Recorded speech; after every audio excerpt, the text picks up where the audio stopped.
नमो भगवते वासुदेवाय। नमो भगवते वासुदेवाय। ओम नमो भगवते वासुदेवाय। भगवते वासुदेवाय।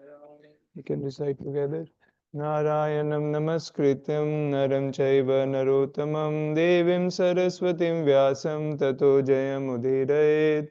शृण्वतां स्वकथा कृष्ण पुण्यश्रवणकीर्तना हृदयन्तस्थो ह्यभद्राणि विधुनोति सुहृत्सतां नष्टप्रायेषु भद्रेषु नित्यं भागवत सेवया भगवती उत्तमा श्लोके भक्तिर्भवति नैष्टिकी।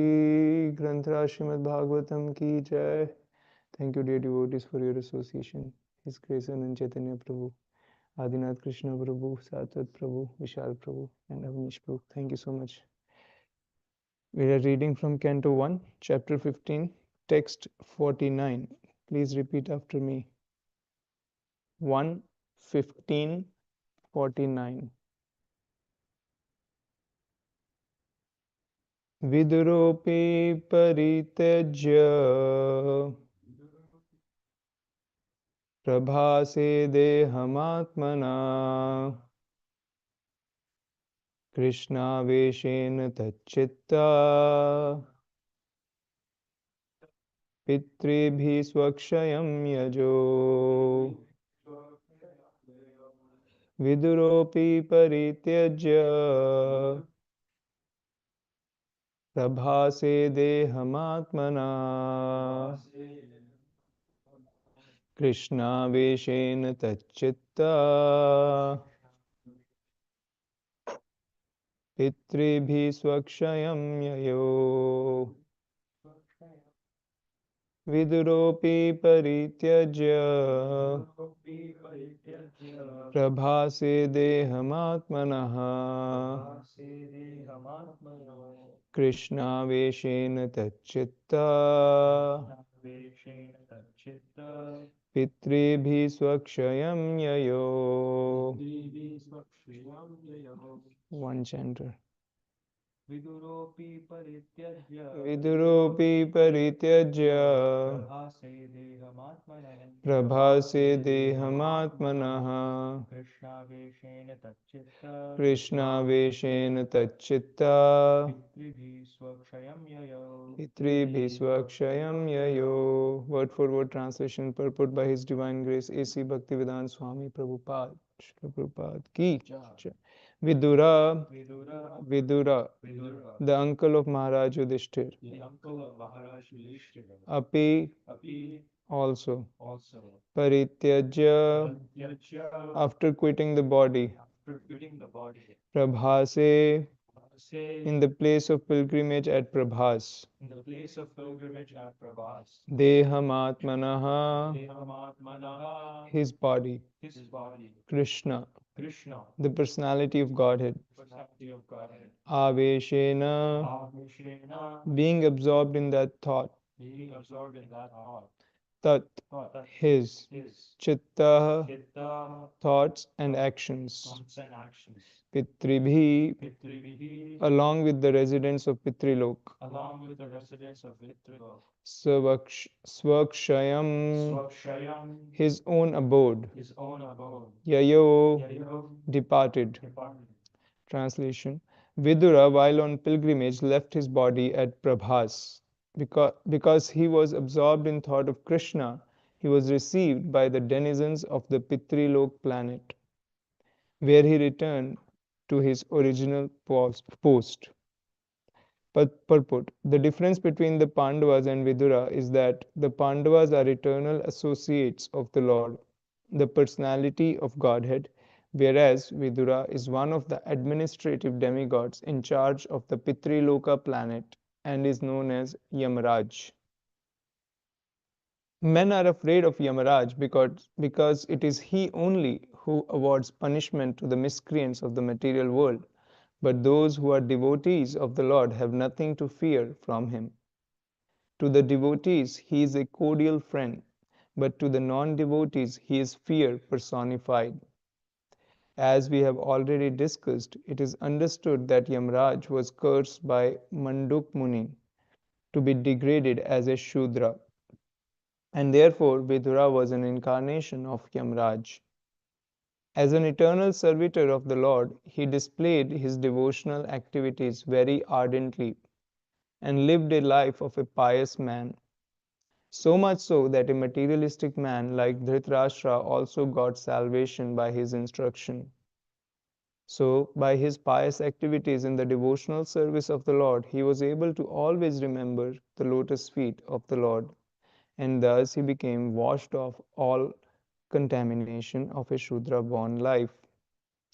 At the end, he was again received by the denizens of Pitrilok and posted in his original position. The demigods are also associates of the Lord without personal touch, whereas the direct associates of the Lord are in constant personal touch with Him.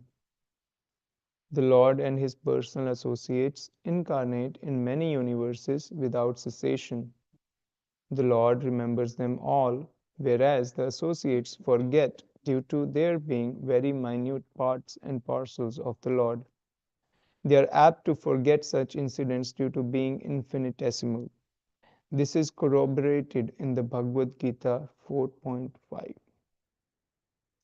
Om Jnanatimirandasya Jnananjanashalakaya Chakshurunmilitam Yena Tasmai Shri Gurave Namaha Namo Vishnupadaya Krishna Preshtaya Bhutale Srimate Bhaktivedanta Swaminiti Namine Namaste Saraswate Deve Gauravani Pracharine Nirvishesha Shunyavadi Pashatya Deshatarine जय श्री कृष्ण चैतन्य प्रभु नित्यानंद श्री अद्वैत गदाधर श्रीवासादि गौर भक्त वृंद हरे Krishna Krishna Krishna Hare Hare Hare Ram Ram Ram Hare Hare.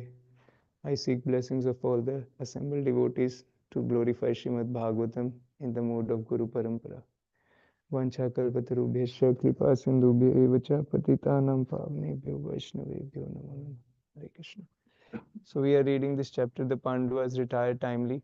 We see that after hearing the news of Lord Krishna's departure, Maharaj Yudhishthir, along with his brothers, they have left their kingly royal dress and they have departed for the spiritual abode in their self-same bodies, because of their being eternal associates of the Lord. In this purport, we are hearing about Vidura. Vidura was on pilgrimage. Um, so some context to this was that Vidura, um, after being chastised by Duryodhan, he left the kingdom even before Kurukshetra war happened, and he was traveling to different parts, Ayodhya, Dwarka, to different pilgrimage places of the Lord. He went to Prabhas Kshetra, he went to Mother Saraswati, the river Saraswati. There are 12 holy places. These are all described in third canto of Srimad Bhagavatam. And there he finally meets Uddhava near the bank of Yamuna. And he requests Uddhava for transcendental knowledge, because Uddhava had received the transcendental knowledge from Lord Krishna before his departure. And Uddhava requests Vidura to take guidance, to take knowledge from Maitreya, because Maitreya was senior in age and he did not want to breach the etiquette. And then later on, we see that Vidura and Maitreya's conversation compose most of the Srimad Bhagavatam. So Vidura, when he came to know about Lord Krishna's departure and he received this transcendental knowledge from Maitreya, he came back and he chastised Dhritarashtra, because he was living in the house of Maharaj Yudhishthir. Although he actually conspired so much to kill Maharaj Yudhishthir and all his brothers, but still he was living in the same house like a dog. So we heard from Kartikeya Prabhu yesterday that how severely Vidura chastised Dhritarashtra, so much so that he left in that dead night without informing anybody. So he really he transformed him. So Vidura was able to transform such a materialistic man like Dhritarashtra, who was holding on to this kingdom, even though all his sons were killed and he was living such a miserable life. Still, he was holding on to that kingly opulence. He was holding on. He was attached to being honored by Maharaj Yudhishthir. So Vidura chastised him and let him go on the path of renunciation, and finally he received a better destination, a spiritual destination, which is not pure devotional service, but still on the level of Paramatma realization or Brahman realization. Vidura, when he came to know about all this, the departure of maybe he didn't even know about the departure of the Pandavas, but he also, in the thought of Lord Krishna, he left he left his body and he went to the Pitrilok, which was his original post. He was the demigod presiding the Pitrilok planet, where so many people who are impious, they are given their due um, punishment. So Yamraj is the head of that particular planet. He took birth as Vidura. So we'll hear a lot something about how it happened, why it happened today, and also we'll discuss what is the difference between the eternal associates of the Lord and other associates who are demigods. So these are the two topics we'll discuss in for some time, and then we'll have some Q&A. Is that okay? Okay, sounds good. So first of all, let's discuss. Prabhupada mentions that Pandavas are the eternal associates of the Lord, but Vidura is a demigod. He is an administrator for the universal affairs. So, what does it mean by eternal and constant touch? So the difference with eternal associates are that they are always in the pastimes of Krishna. Pandavas, they will take birth wherever Lord Krishna goes for his Leela. So as we know from Srila Prabhupada that Lord Krishna's pastimes are constantly happening in different universes. It is similar to sun rising and setting. So right now we see sun is rising or sun has risen in North America or in California, but sun will be setting somewhere in other part of the world, let's say India. Similarly, when the sun is rising in India, it might be setting here. So similarly, Lord's pastimes, Lord's appearance is happening in each and every universe at different interval. Although I cannot observe these because I am local to this particular place. So wherever Lord Krishna performs his Leela, his eternal associates are along with him. This is called constant touch with Lord. So, on the other hand, demigods, they are given service in a particular universe. So they have to stay along with that universe and they perform their services. For example, Yamraj is one. Then there is Brahma, who is the creator of the universe. So the universe goes through cycles of annihilation every day of Brahma, annihilation and creation. So Brahma doesn't go with Lord Krishna when he is appearing in different universes. They are they are they have their services assigned. We can see we can compare it little bit with devotees who are working in corporate and devotees who are full time. They are both devotees, but for example, devotees who are going for work for material duties, they are out of touch because they have their service. On the other hand, full-time devotees, for example, Ramanand Sakha Prabhu, he is always in service, or Anand Chaitanya Prabhu is always connected. So this is the difference between the two stood kind of devotees. Then there comes the concept of demigods. Demigods, they could be sakam bhaktas, they could be there because they have desire to enjoy the material world, or it could be just a service that is assigned to them. Prabhupada, he assigned many of his devotees to work in the material world so that they can contribute to the temple. And there were other devotees who did not want to join the temple, they wanted to enjoy the material world. So they are different kind of demigods. There are demigods who are there just to enjoy material world and perform their service to Krishna. And there are demigods who are assigned their service. They are not attached to that service, but they are assigned that service. So they do it out of mode of service. So Lord Brahma creates the universe. At the same time, he is a pure devotee. He starts this Brahma Madhva Gaudiya Sampradaya, where devotional service is taught to the people in general through the Guru Parampara.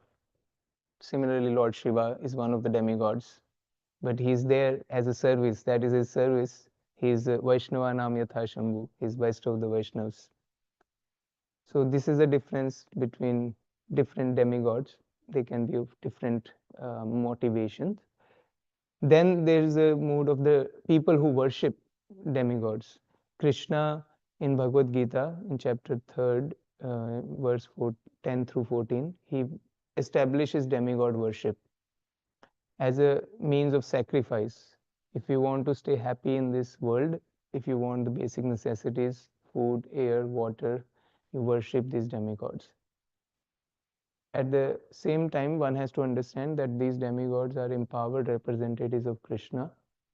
So one should understand that I am worshipping Krishna by worshipping these demigods. So Krishna gives these uh, different kind of motivations. So just like the demigods can be mixed in their motivation, similarly the people who are worshipping demigods, they can be mixed in their motivation. Krishna says in 7th chapter of Bhagavad Gita, Kamaistaistairitgyana prapadyantena devta. People who are materialistically inclined, they want to enjoy the material world, they offer worship to demigods. And Krishna says, Sataya, whoever has desire to worship demigods, I give them faith in a particular demigod. If one wants to have a good wife, they are supposed to worship Uma.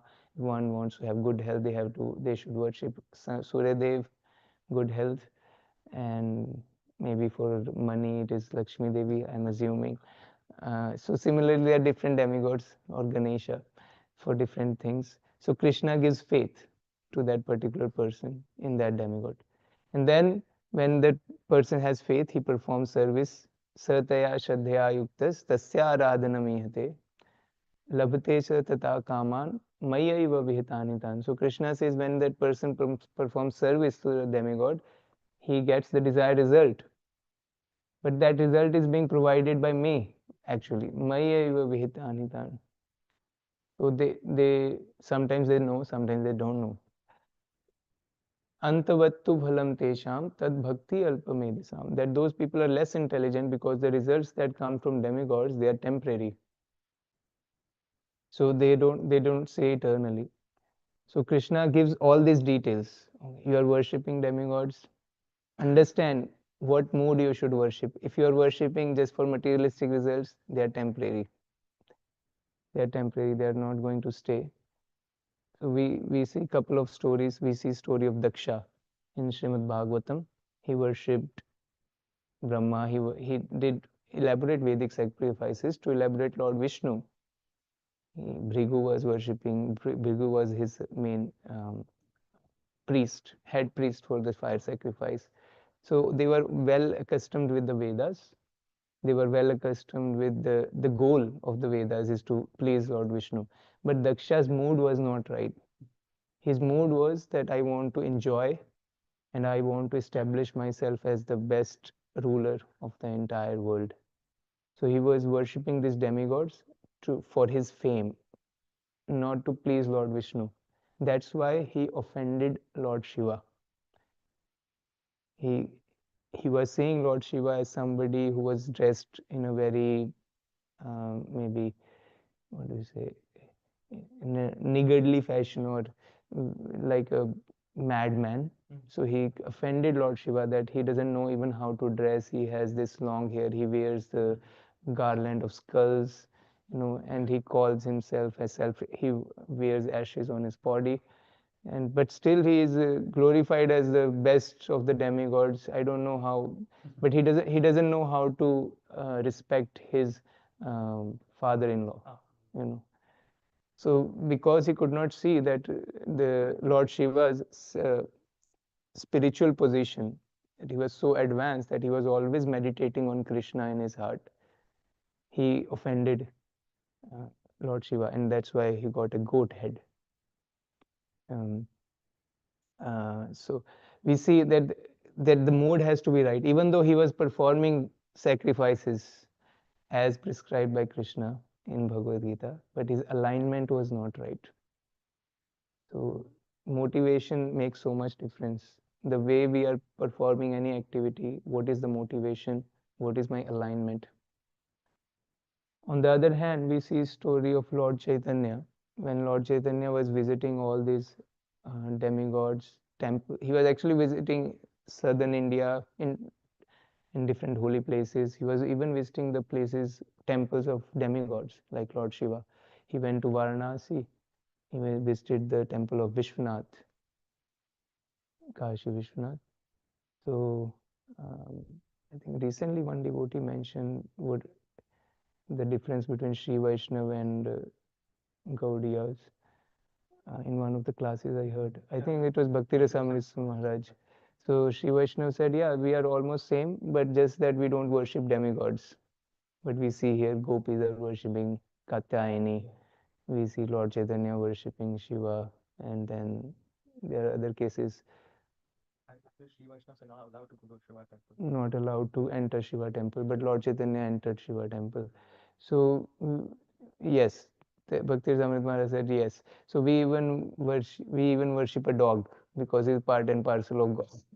It is given in Srimad Bhagavatam that one should even bow down in front of a dog, knowing that he is part and parcel of God. What to speak of demigods who are empowered representatives of Krishna?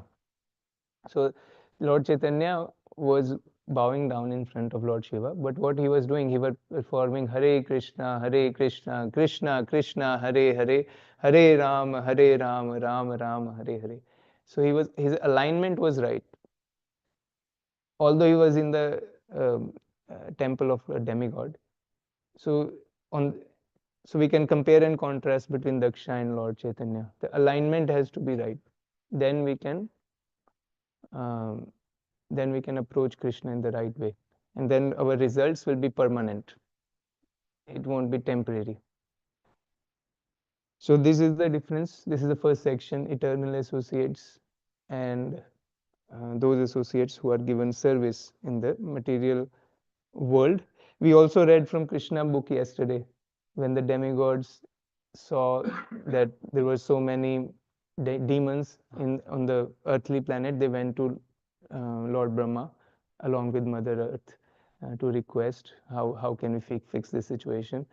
And then then Lord Brahma took all the demigods to the shore of Shira, milk ocean, right?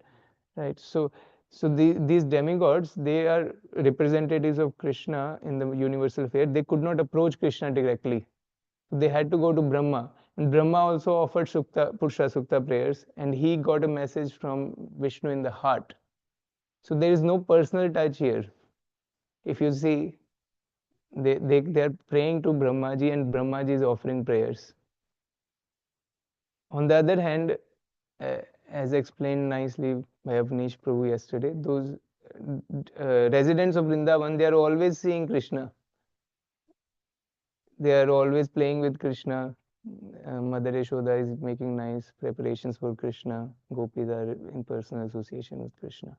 So we can understand there is so much variety even in devotional life, different levels according to our mood and surrender to Krishna. So much um, uh, spectrum is there within devotional service. Second part of this purport is about the life of Yamraj. Yamraj is one of the Mahajans, as Srimad Bhagavatam himself quotes this verse. Swayambhur Narada Shambhu Kumara Kapilo Manu Pralado Janako Bhishmo Balir Vaiyasakir Vayam. These are the 12 Mahajans who know the essence of devotional service, who know who is the Supreme Personality of Godhead. And where is Yamraj? Yeah. So in this verse, Vayam means me, us. You know, there was a movie in India, Prabhu. You might have heard. There was a really famous movie. There was Yamraj in that movie, and he said, "Yam hai hum hai yam." He would call like that. He would came to the earthly planet to, I think, to take one's soul out of a person, but somehow he could not. He was with Chitraketu, and he would always have this dialogue, hum hai yam hai hum. So vayam means hum, that I am. So he's one of the 12 Mahajans, along with Brahma, Narada, Lord Shiva, 4 Kumaras, Kapila, Manu, Prahlad, Janak, Bhishma, Bali, Shukdev Goswami, and 12th is Yamraj. So he always wants to glorify Krishna. He wants to preach the cult of devotional service, but he's so busy with just punishing these living entities. They are always more sinful men than pious men. So he is always so busy with in his plutonic kingdom. Srila Prabhupada writes in the purport to Srimad Bhagavatam 1:13-15, where the story is mentioned about how Yamraj was cursed by Manduk Muni. So Yamraj wanted to glorify Krishna, but he didn't get an opportunity to glorify Krishna. So Krishna arranged that he is cursed by Manduk Muni. Manduk Muni was a very advanced sage, and at one point of time, many thieves they came to his ashram, and somehow they hid in the ashram. And when the soldiers of the king came, they saw that these thieves are hidden in the ashram, in the hermitage. So they even arrested Manduk Muni. And Manduk Muni was going to be persecuted. And he actually underwent some punishment. And later on, the matter was clarified, and king let Manduk Muni go with honor and respect. Then Manduk Muni went to the Yamraj later on, after maybe leaving his body. He asked Yamraj, why I had to go through that punishment to sit on a there was a very sharp corn, and he had to sit on it. Yeah, it is very painful to have your back on a cone, you know. That was a punishment given to all those thieves. So his back part was pricked by a sharp thing, you know. That was a punishment. You can imagine the kind of punishment the thieves will get on those times. So Yamraj mentioned when you were 12 years old, you would pick a butterfly, and then you will put a straw through the butterfly. You know, because of that activity, you were given this reaction. Then Manduk Muni said that up to 12 years, the children they are innocent, they don't know, so you can't give a reaction for those activities. And then he cursed Yamraj that because you have acted like a Shudra, you will be born in a Shudra life for 100 years, you will live, and then you will come back.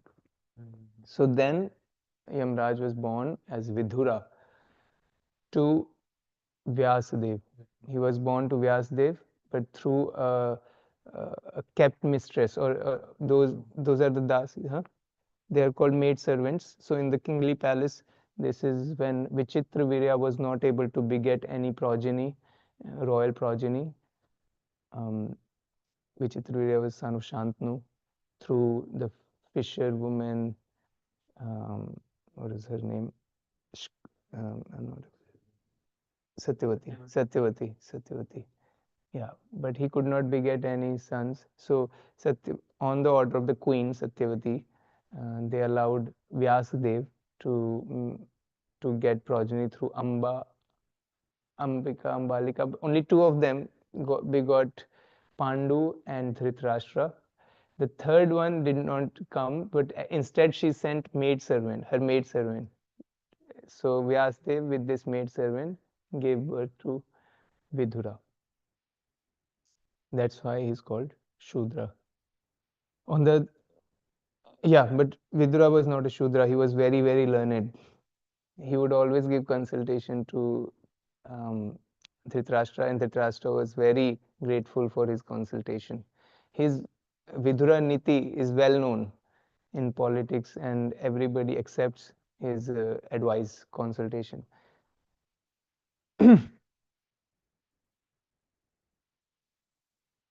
So now he wanted to preach devotional service, so he came as Vidura, and then he could associate with the devotees. He could give good consultation to Dhritarashtra also. Later on, at the time of the war, uh, with impending war, so Dhritarashtra called for Vidura and he sought his consultation. Vidura, Vidura informed Dhritarashtra that he should get rid of Duryodhan, who is sin personified. So if he kept association with Duryodhan, if he kept Duryodhan in palace, it will bring end for the entire dynasty. And after hearing this, Duryodhana got incensed and he insulted his uncle Vidura as son of a kept mistress. And he ordered the soldiers to throw him out of the palace and leave him only with his breath, nothing else. So you can imagine a person who has always thought good for um, his brother Dhritarashtra, who has always given good consultation. His nephew is chastising him in front of his brother, and he's ordering the soldiers to throw him out of the palace. So Vidura, because he was an advanced devotee, he took it as an arrangement of Maya, and he took it as an opportunity to visit different pilgrimage places. So he left, he dropped his bow at the door of the palace, and he just went in a renounced order. He shaved his head. His hair was I think his beard was long as far as I remember reading. So nobody could identify him, even his relatives. So he was going through different holy places. So he got this opportunity to see different deities, Ayodhya, Dwarka, as I mentioned. And it is given in third canto, first chapter in detail, where the conversation begins between Vidura and Uddhava, and later on Vidura and Maitreya. So he heard this transcendental knowledge from Maitreya.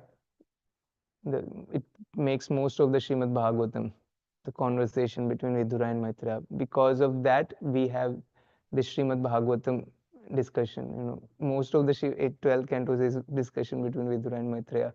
So he is glorifying devotional service through his deep inquiries, through asking deep questions, and he's bringing this for all of us in general. Prabhupada says in this purport to 113.15 that Vidura was not a Shudra. If he was a Shudra, he could not have given consultation to Maharaj Dhritarashtra. He was very advanced because he received spiritual knowledge from Maitreya. Secondly, he was Yamraj. He was only in the body of a Shudra. So he was one of the Mahajans. So he was able to give the right consultation. That's how he fulfilled his desire to glorify Krishna and the process of devotional service. And when this was complete, he went back to his abode where Aryama was officiating his post for 100 years while he was not present. Aryama is the son of Aditi and Kashyapa, one of the 12 Adityas. He was what they call in office. When there is a gap between two presidents, he was officiating. Maybe there is a term for that? Yeah. Yeah. So he was officiating that. Yeah, in term he was the president for punishing those living entities in the hellish planets for 100 years, and then after that Yamraj went back and he took his service. So This also comes in the context of the annihilation of Yadu dynasty when they fought with each other in Prabhas Kshetra. And also there were some people who did not go to Prabhas Kshetra. So Prabhupada says in the purport, those who did not go, they are eternal associates of the Lord.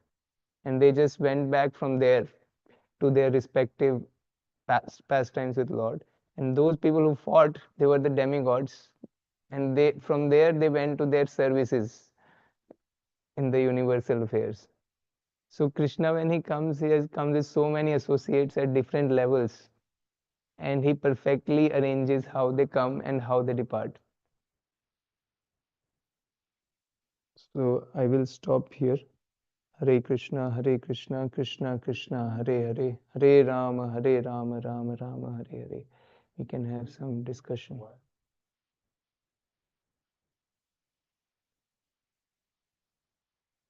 Why did Vidura return to the palace of of Prabhas Kshetra? Sorry.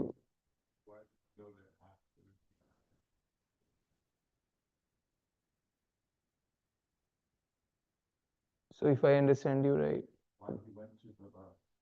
yeah, Prabhas is a is a place of pilgrimage. So he was wandering off to visit different holy places after he was chastised by Duryodhan. So he was visiting different holy places. Prabhas is one of. Yeah, yeah, that is right. So after he left with the Dhritarashtra and Gandhari, Vidura also left that time. So Dhritarashtra and Gandhari were doing their austerities in the forest. I'm assuming Vidura went to the again pilgrimages and he went to Prabhas Kshetra. That's where they do dynasty, and Prabhas Kshetra is famous. Is a place of pilgrimage. It comes at so many times. It's a I have to see exactly where it is through Prabhas Kshetra, but it says there is Mother Saraswati at that place. Um, in third canto, first chapter, we can see Prabhu. This his itinerary is given. Third canto, first chapter. Do you have it? Is it mentioned? No, Somnath temple is there. Okay. Yeah. No, So but this is not free. Bhagavatam. okay. Prabhas Kshetra in general, you're saying. Yes, yes, in India. Where they fought. So it must be near Dwarka. It must be near Dwarka where they fought. But we should know.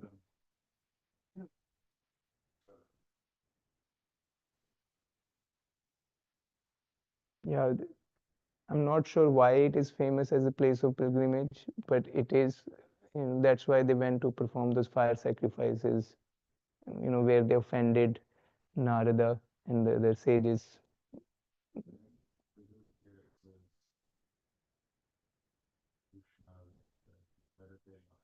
Yeah, at Prabha.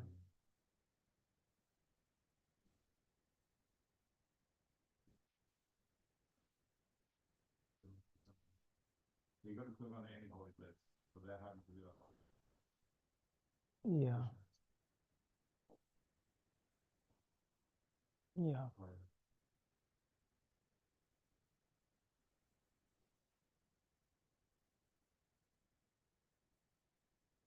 yeah. Maybe we can research it, bro. Can get more glories about Prabhas Kshetra. Why did he go to Prabhas to leave his body? I have no idea. Yeah, it is mentioned, but that was even before. That was when he left the palace and he came back again to the palace, and then he left again. So the sec.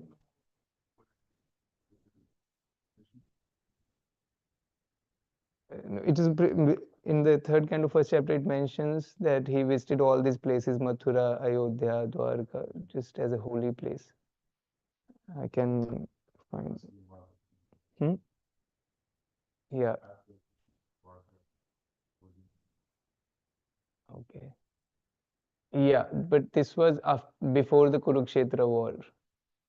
Yeah, this was before the Kurukshetra war. Yeah, Dwarka was there. Yes. Yes, Krishna was in the war. Yes,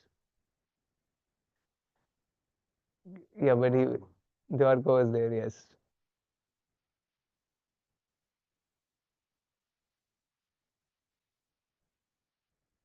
it's difficult to do chronology. I have a book on the Mahabharata chronology by a devotee who became an archaeologist, but I didn't bring it with me. It's at home. By Chandru Ramesh Prabhu. I can get you a digital copy of it. He This traces is not Bhagavatam. that difficult. Vidura went to Dwarka while Krishna was still on it's not like not rocket science. Okay, so When Krishna was on the planet of Dwarka, it's not. So you're saying Krishna you didn't be the war with. That's what I would understand. so when Vidura was banished from the kingdom, it was good that he was not part of the war because otherwise he would have had to fight on the side of Duryodhana. So the time that when Krishna came as a peace messenger, that was when he was banished from the kingdom, right? So he did not have any allegiance to fight on the side of Duryodhana. So he was like free. So that's why he went away for Duryodhana.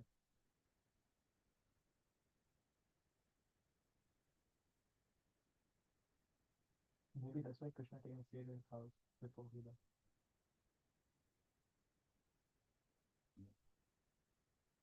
Okay. Any other questions or reflections? I have one small thing to Yes. So uh, Vidura came back for the Dhritarashtra because he knew that if you have bad company, like if you have bad company, even if you have received a good counsel of a Mahajan like Bhishma did, it's gonna fall on deaf ears. Mm. So he waited until he heard that Duryodhana died, Mm. and then he went back. Mm. He only had to say a few words, and that was sufficient for Dhritarashtra to take Mm. Mm. Mm. spiritual life. So it goes to show the importance that if we have a lot of asatsanga, then Mm. if a Mahajana's words cannot Mm. penetrate, then Mm. nothing can. Mm. So Mm. it's important to give that company up. Exactly. Exactly. It forms like a shield from good counsel. That's why when Kamsa wanted to return those 7 sons of Devaki, he let Vasudev go. His first 7 sons, they are not going to kill me. Bring me the 8th son. But then his associates, his minister said, no, we should kill all of them. They could be eaten from. Yeah, maybe it was Narad Muni also. But yeah, because Narad Muni wanted to expedite the process. But then, yeah, he killed all of them. And his associates, actually his demonic associates, encouraged him to kill all the babies, not just the babies, not just the babies of Vasudev, but kill all the babies who are born around Mathura in a radius of some particular mile. Kill all the babies. This is the result of demoniac counsel.